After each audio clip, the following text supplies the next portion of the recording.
কি কথা হলো জামায়াত আমির ও চরমোনাই পীরের।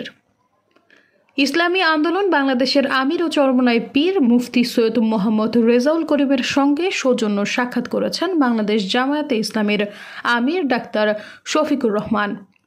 মঙ্গলবার দুপুর 12টার দিকে বরিশাল সদর উপজেলার চরমোনাই জামিয়া রশিদিয়া আহসানাবাদ মাদ্রাসা প্রাঙ্গণে যান জামায়াতের আমির শফিকুর রহমান।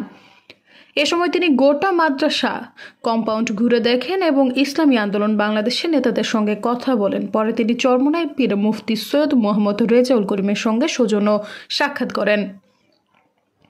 সাক্ষাৎকারে ইসলামী আন্দোলন বাংলাদেশের আমির ও চরমোনাই পীর মুফতি সৈয়দ মোহাম্মদ রেজাউল করিম সাংবাদিকদের বলেন, জামায়াত ইসলামের আমির সহ অন্য নেতারা চরমোনাইতে এসেছেন।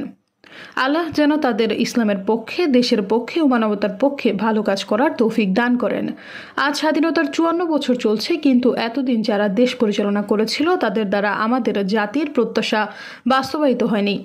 তিনি আরও বলেন, আমরা যেন সবাই পরামর্শ ভিত্তিক এ দেশটাকে সুন্দরভাবে এবং ইসলামের পক্ষে, মানবতার পক্ষে কাজ করতে পারি, সে তৌফিক আল্লাহ আমাদের দান করুক।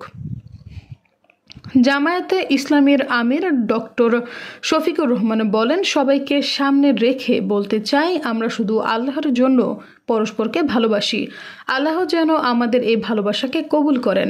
দেশের 18 কোটির কম বেশি মানুষ আছে, যাদের মধ্যে শতকরা 91 জন নিজেদের মুসলমান হিসেবে পরিচয় দিতে স্বাচ্ছন্দ্যবোধ করেন। বাকি যারা আছেন তারাও এদেশের মানুষ, ভিন্ন ভিন্ন ধর্মের। আর সব মিলিয়েই আমাদের প্রিয় বাংলাদেশ।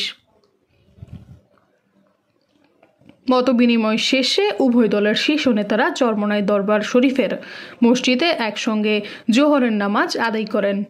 সৈয়দা ফারিয়া, সমযোগ।